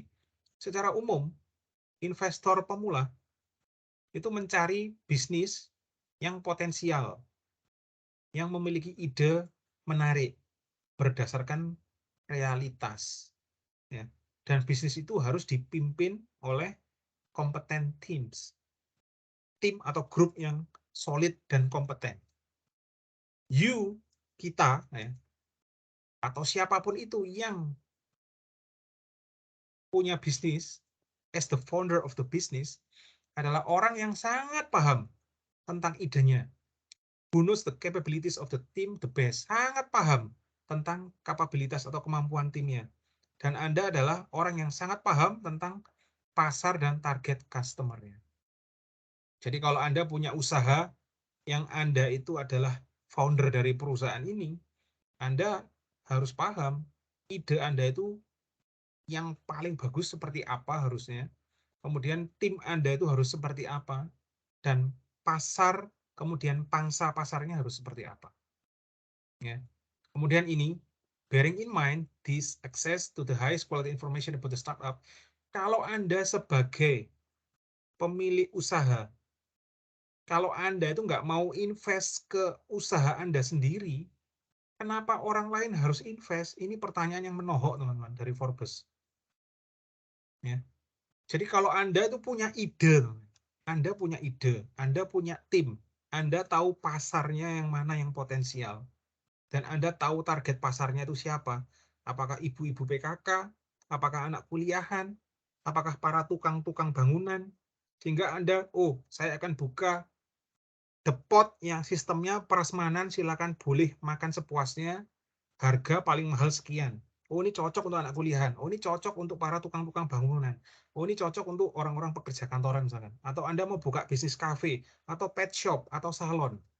Nah, kalau Anda sudah punya ide, kemudian Anda punya teman atau grup ya yang siap membantu. Tapi kalau Anda nggak mau menanamkan dana di usaha Anda, gimana orang lain mau menanamkan dana? Itu, teman-teman. Ya. Jadi sebelum orang lain itu menjadi investor, Anda harus menunjukkan bahwa Anda itu juga menanamkan dana di perusahaan Anda. Makanya di laporan keuangan, teman-teman, aktiva, pasiva, ya.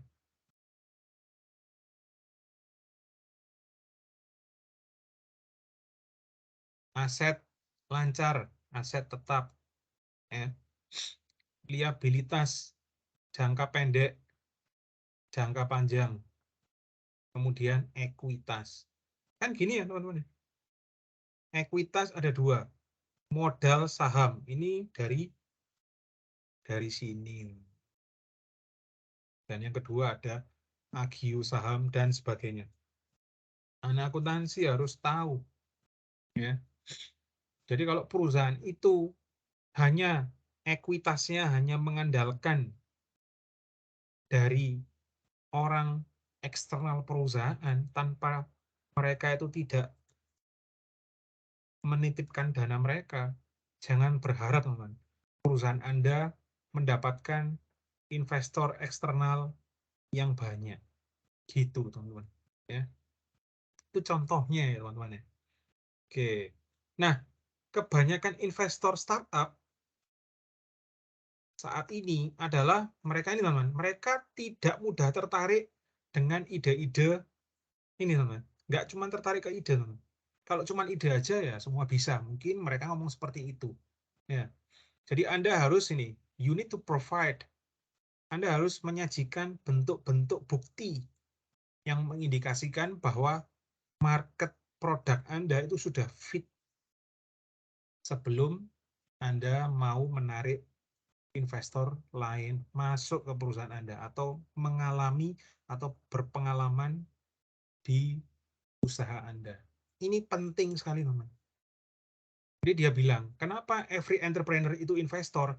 Karena entrepreneur sejati itu dia harus mau menjadi investor di perusahaannya dia sendiri. Satu, bisa menyumbang dana. Dia bilang seperti itu yang penting kan. Kalau ide, semua orang bisa. Jadi ide nggak masuk menurut dia. Ya. Yang masuk ini teman-teman. Ya. Ini Forbes. Ya. Forbes, Anda tahu sendiri, kalau Anda namanya dimuat di Forbes, maka Anda adalah salah satu orang yang secara wealth management sangat bagus. atau mereka yang sangat-sangat sukses, ya. Tuh. Oke, ini contohnya teman-teman, Alfamart tadi ya. Ini saat pandemi, babak belur sini, kemudian dia naik sampai sekarang. Nih, 2.590. Kalau dulu Anda beli saat pandemi di harga 750, sekarang naik sudah hampir 3 kali lipat lebih. Ya. Gimana saingannya Pak? Indomart. Indomart sama. Ya. Dia di sini terseok-seok, kemudian langsung teman-teman. Shoot.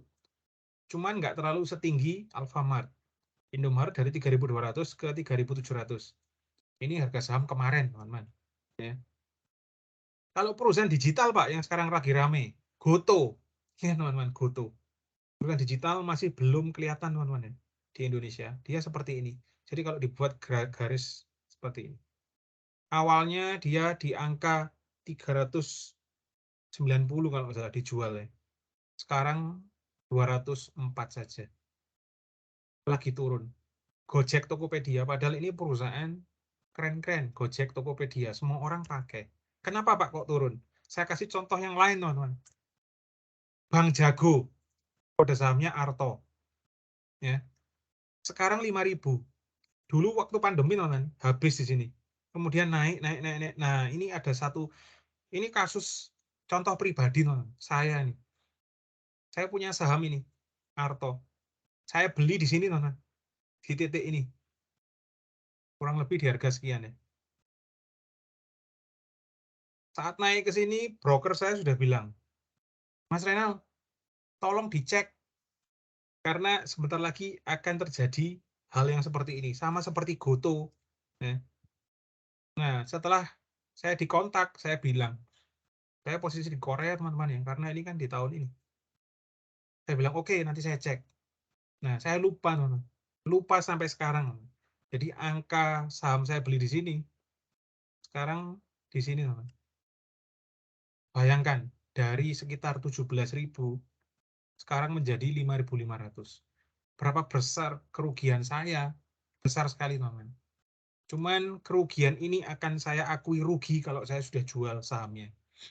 Tapi karena sekarang saya belum menjual sahamnya, itu kita sebut dengan potential loss. Karena saya belum jual sahamnya. Saya memang rugi, tapi ruginya kan rugi potensial. Sama ketika Anda beli saham ini di sini, kemudian naik di sini, Anda bilang, oh saya untung. Tapi ketika Anda belum jual, maka itu belum untung. Anda punya potensial capital gain. Anda untung tapi masih potensial. Kalau Anda sudah jual, baru Anda itu sebut sebagai capital gain, bukan lagi potensial.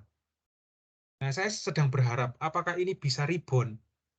Apakah bisa rebound? Bisa rebound itu bisa naik gitu ya. Nah, dengan melihat raksasa Goto juga seperti ini, ada kemungkinan perusahaan-perusahaan teknologi akan rebound. Kalau nggak percaya, coba lihat ini, teman-teman. Anda waktu pandemi pasti sangat kenal dengan saham ini. Sorry, dengan Netflix. Cek Netflix. Netflix bukan perusahaan Indonesia, teman. Ini perusahaan luar negeri. Anda bisa cek lewat Yahoo Finance tadi. Ini kinerjanya, teman. 2018 naik, 2019, 20. Nah, di 2020, teman, kok nggak turun, Pak, seperti perusahaan yang lain? Karena semua orang nonton Netflix, teman. Jadi di rumah, work from home, mahasiswa di rumah juga. Mereka nonton terus. Sampai di titik ini, teman. Di sini ya mulai muncul ada perang Rusia versus Ukraina. Dia langsung kehilangan 700.000 subscribers. Pelanggannya langsung hilang. Terus muncul lagi yang lain karena manajemen perusahaannya nggak mau terikat dengan iklan sebagai salah satu sumber pendapatan. Mereka bilang, untuk apa kita membuka diri untuk iklan? Nggak usah. Tapi setelah Rusia Ukraina 700.000 orang tidak subscribe, mereka baru berpikir, oke, Netflix kita bukalah sekarang untuk kalau ada iklan mau masuk silakan. Gitu, teman-teman. Belum lagi banyak password-password yang bisa dipakai oleh orang banyak. Ya. Jadi mereka sistemnya juga agak kedodolan di situ. Ya. Jadi Anda bayar satu subscriber bayar satu, tapi bisa dipakai berapa orang dengan harga yang sebetulnya Harusnya 4 orang ini bayar, tapi cuma 1 orang yang bayar, seperti itu. Tapi sekarang sudah lumayan, teman. Ada kenaikan di sini. Hanya belum signifikan. Ya, Netflix, teman-teman. Ini salah satu perusahaan teknologi Indonesia juga nih, Multipolar Teknologi. Dia kerjasamanya banyak sama IBM, teman. Sama Microsoft, Multipolar. Sahamnya juga seperti ini, teman. Ya, turun. Jadi ya sekarang sedang menunggu apakah perusahaan teknologi ini akan kembali naik atau seperti apa. Gitu teman-teman ya. Baik, ini berita dari Washington Post ya. Ini yang bilang streaming service lost 700,000 subscribers. Ini Rusia, Ukraina. Ini tentang Netflix teman-teman ya. Bilang dia. Dia bilang company ini ya di awal company share ini maksudnya gini teman-teman. Di awal tahun dia proyeksinya 2,5 juta subscriber naik, tapi mereka cuma mendapatkan 200.000. Jadi cuma 10%, di bawah 10% targetnya terpenuhi. Padahal mereka butuhnya 2,5 juta subscribers, tapi yang masuk hanya 200.000. Ya, oke, gitu teman-teman ceritanya. Anak akuntansi sekarang tahu ya. Kamu nonton Netflix, nonton. Netflix itu apa ya? Nah, Anda bisa ngomong sekarang. Anak akuntansi, oh kita punya data tentang Netflix, kita bisa lihat performance-nya.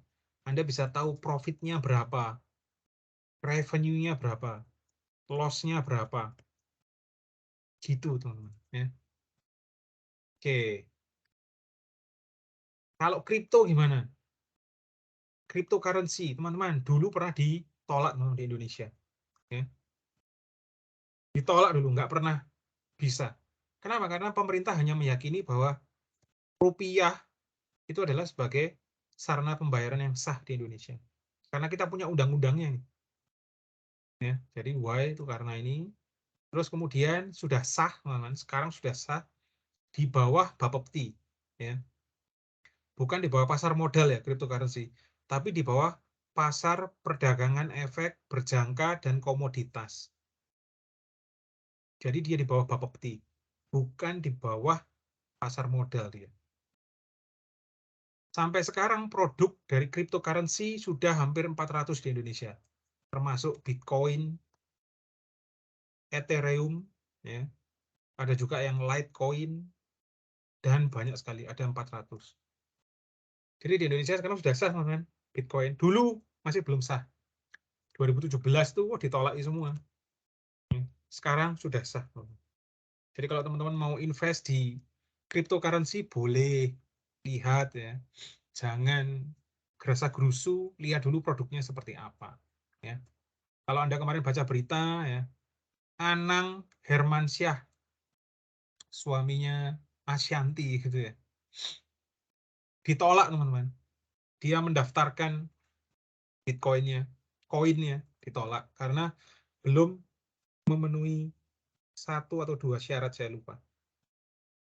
Jadi kalau itu sudah dipenuhi, dia bisa mendaftarkan. Gitu teman-teman ya. Oke, ada big quiz teman-teman juga yang harus dikerjakan. Big quiz ini dikumpulkan kapan, Pak? Tidak di minggu ini, ya. Di minggu depan dikumpulkan, teman-teman. 1 mahasiswa, 1 pekerjaan. Yang pertama pakai Microsoft Word ya. Nanti saya berikan panduan lengkapnya di Microsoft Teams. Nama Anda siapa, NIM Anda siapa. Anda pilih perusahaan, 2 saja perusahaan A dan B, ya. Anda pilih 2 perusahaan Indonesia, teman-teman. Cari di Yahoo Finance, cari tentang performanya, performance-nya seperti apa. Kalau Anda mau membaca chart-nya yang tadi ya, saat pandemi, saat apa, bebas ya. Jadi yang kedua, cari 2 perusahaan A dan B. Berikan alasannya. Kenapa Anda memilih perusahaan A dan B? Jadi ini seandainya Anda adalah investor ya. Nanti saya kasih panduannya, teman-teman. Kenapa Anda pilih perusahaan A dan B? 2 perusahaan ini harus berbeda jenis perusahaannya teman-teman ya. Kalau ini perusahaan yang bergerak di bidang misalkan perbankan ya, perusahaan satunya nggak boleh perbankan, harus perusahaan yang beda. Kalau Anda sudah pilih A misalkan, Anda pilih A, perusahaannya kode sahamnya BBRI atau Bank BRI ya. Anda compare dengan perusahaan lain. Compare-nya pasti dengan perusahaan sejenis, perusahaan bank. Boleh satu, boleh dua. Saya sarankan dua, teman-teman. 3 lebih baik. 2 sudah cukup menurut saya. Jadi kalau Anda sahamnya BBRI, Anda compare dengan misalkan BBNI dan BBCA. Yang mau di-compare apa? Terserah, Anda temukan semuanya di sini. Seperti tadi misalkan, ada revenue, ada net income, ya, ada kinerja sahamnya naik turunnya. Bebas. Bebas berekspresi. Anda mau punya pendapat, oh saya akan bandingkan perusahaan A dengan C dan D, melihat dari ininya Pak. Anda temukan semua di sini teman. Ya. Sumbernya satu saja, Yahoo Finance. Ya. Oke. Kemudian perusahaan B juga sama, Anda cari perusahaan sejenisnya. Misalkan perusahaan B-nya, Anda pakai perusahaan yang bergerak di bidang, contohnya teman-teman ya, di bidang manufaktur tapi sektornya telekomunikasi. Anda pakai, oh saya pilih perusahaan B-nya itu TLKM Pak, Telkom. Ada Pak saingannya, ada. Ada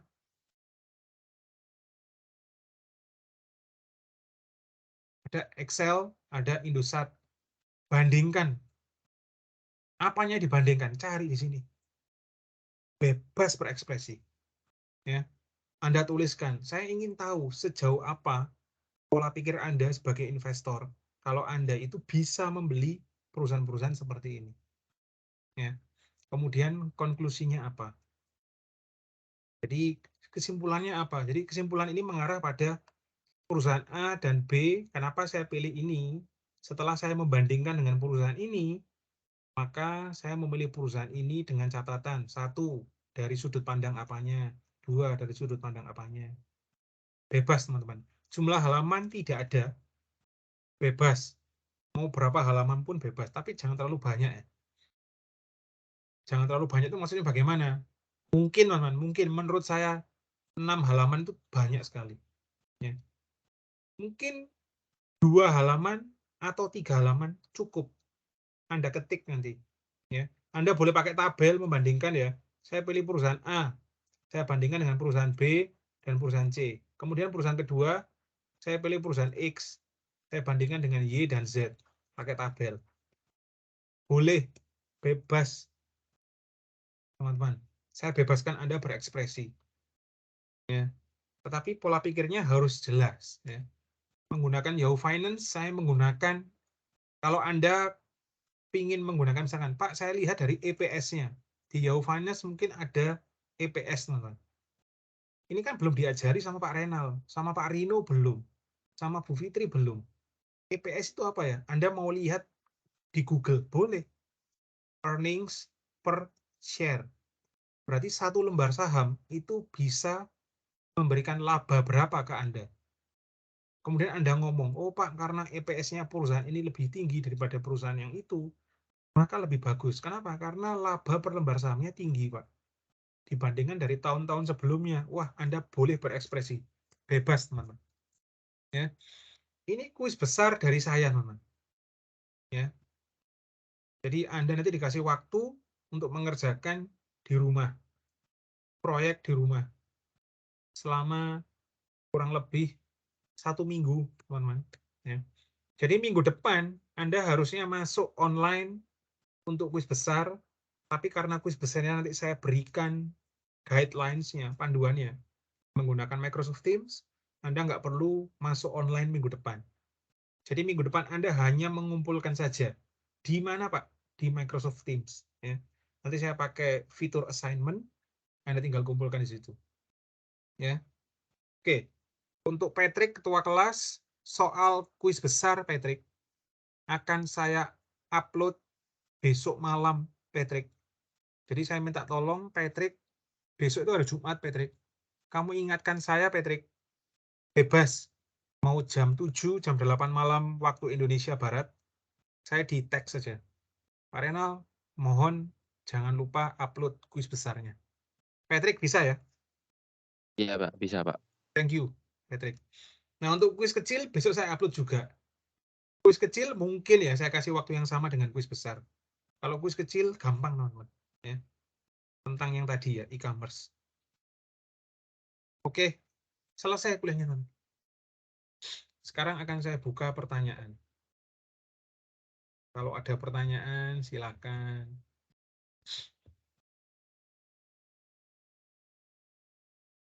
Ada yang mau tanya teman? Mau tanya saya, Pak. Oh, Patrick ya? Iya, Pak. Gimana Patrick? Itu mengenai yang kuis besarnya kan tadi ada bagian chat itu apa foto chatnya perlu dimasukin juga apa enggak? Yes. Kalau Anda menjelaskan tentang chart, ya saya butuh chartnya. Berarti di print screen dimasukkan. Gitu Patrick. Iya, Pak. Makasih. Paham ya? Makasih, Pak. Oke, Iya, good. Ada yang mau bertanya lagi teman-teman terkait materi hari ini? Boleh. Terkait kuis besar, boleh. Teman-teman, kalau kok nggak ada yang nanya, kalau angkatan sebelumnya nanyanya seperti ini, Pak, cara mencari nama-nama perusahaannya gimana, Pak? Teman-teman bisa ya cari nama perusahaannya? Pasti bisa, teman-teman. Tadi saya sudah sebut di awal, yang di Indonesia itu yang sudah go public hampir 800 perusahaan. Anda bangun tidur sampai Anda tidur, itu Anda tidak sadar sebetulnya. Kalau perusahaan itu sebetulnya Anda bisa beli, Anda bisa menjadi investor di perusahaan itu. Nah itu teman-teman, Anda bisa cek. Di mana Pak ceknya? Googling aja. Daftar perusahaan Go Public Indonesia. Atau kalau mau, Anda masuk ke websitenya Bursa Efek Indonesia. Lebih baik. Anda boleh pakai source dari manapun silakan. Ya. Tapi saya membatasi Anda hanya menggunakan satu website untuk acuan ya, Yahoo Finance.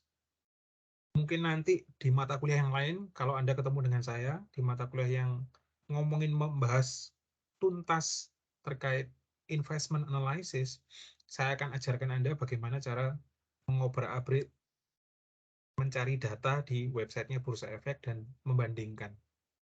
Tapi ini untuk semester awal, pakai Yahoo Finance saja. Ya. Tidak boleh menggunakan perusahaan luar negeri. Jadi kalau Anda ingin membandingkan perusahaan BMW dengan Mercedes-Benz, nggak boleh. Mau membandingkan Toshiba, Samsung, nggak boleh. Mau membandingkan misalkan perusahaan Volvo, mobil gitu ya, dengan Toyota, dengan Daihatsu, tidak boleh. Karena perusahaan-perusahaan itu tidak ada di Indonesia. Tidak ada di Bursa Efek Indonesia. So you need to explore what kind of companies do you want to search. Anda harus cek perusahaan apa yang Anda mau cari. Carinya di bebas. Perusahaan Go Public Indonesia. Itu teman-teman ya. Oke, ada yang mau nanya? Silakan. Saya Pak bertanya. Yuk. Setia Andrew. Andrew, yuk. Mau bertanya soal kuis besar itu, kuis besarnya seperti ini ya Pak, kayak kita mencari perusahaan terus kayak kita menjelaskan kira-kira sahamnya ke depannya gimana gitu ya Pak. Prediksi kita sendiri gitu. Jadi gini Andrew, kuis besarnya cukup mudah. Kalau boleh saya kasih ilustrasi, seandainya Anda ini adalah seorang investor yang memiliki background akuntansi. Cukup pilih 2 perusahaan. Ketika Anda pilih perusahaan yang pertama, yaitu perusahaan yang bergerak di bidang, misalkan tadi telekomunikasi, cari kenapa Anda pilih perusahaan ini dibanding perusahaan telekomunikasi yang lain. Terus perusahaan yang kedua Anda ambil perusahaan perbankan. Cari perusahaan perbankan lain yang untuk dikomparasi atau dibandingkan dengan perusahaan perbankan yang Anda pilih. Tidak perlu menjelaskan prospek kedepannya seperti apa, tidak perlu. Tapi cukup gunakan angka-angka yang ada di Yahoo Finance, jelaskan secara sederhana, tapi bermakna ya. Tidak cukup hanya dengan menjelaskan profitnya naik atau turun. Saya kasih contoh teman, nanti di panduan ada ya. Profit perusahaan ini dari tahun ke tahun naik. Kemudian Anda sertakan grafik bukan kinerja saham, tapi grafik misalkan total revenue dari tahun 2018 sampai 2022. Itu kan ada beberapa titik berarti. 2018 1 titik, 2019, 2020, 21, dan yang terakhir itu TTM tulisannya. Karena belum selesai tahun 2020. Jadi ada 5 titik. Anda buat di Excel nih. Karena grafik yang saham, kinerja saham, itu bukan berdasarkan revenue. Tapi itu adalah harga pasar saham. Itu beda grafiknya. Nah, setelah Anda ngomong ini relatif naik atau relatif turun atau fluktuasi tidak jelas kemana arahnya gitu ya. Anda bisa tuliskan, oh perusahaan ini sebetulnya secara kinerja itu relatif naik, trennya naik ya. Dilihat dari revenue-nya.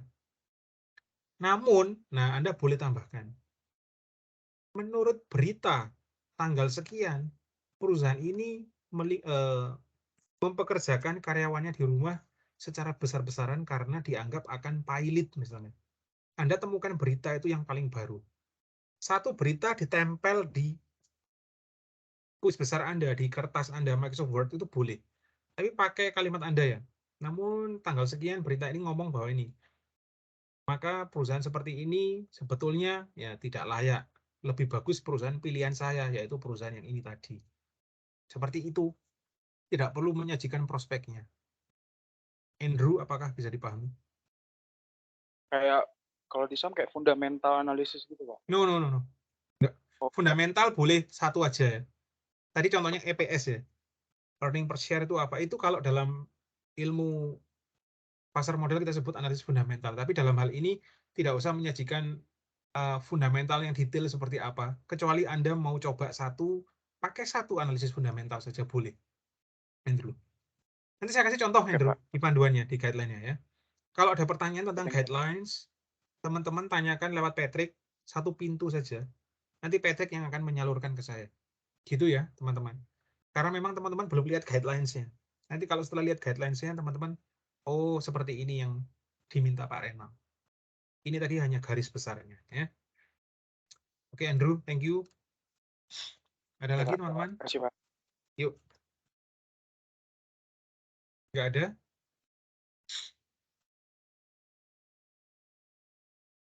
Ada yang mau bertanya tentang materi hari ini?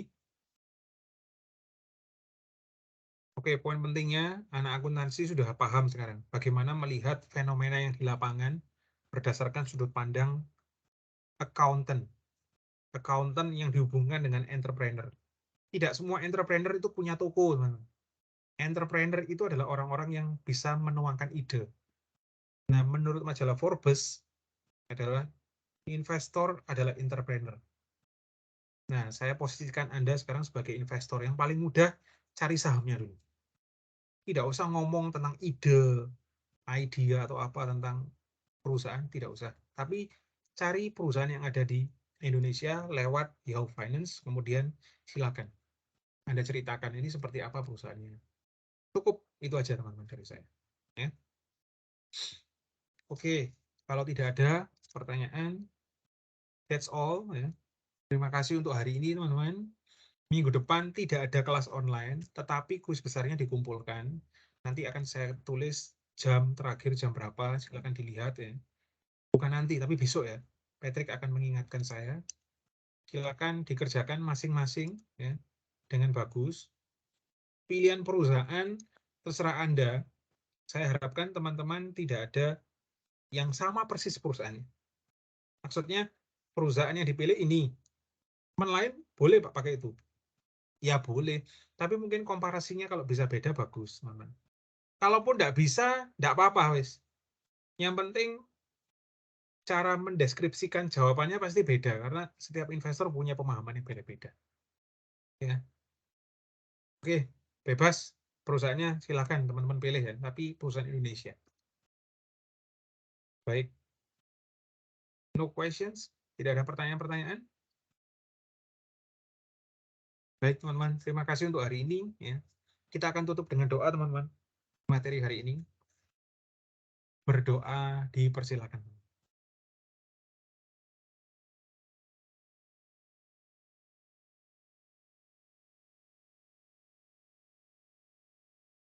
Doa dapat diakhiri. Terima kasih. Sampai ketemu 2 minggu lagi. Bye-bye. Terima kasih, Pak. Sama-sama. Saya Terima kasih, Terima Pak. kasih, Pak. Yuk, yuk. Terima kasih, Terima kasih, Pak. Pak. Terima kasih, Pak. Sama-sama. Ya.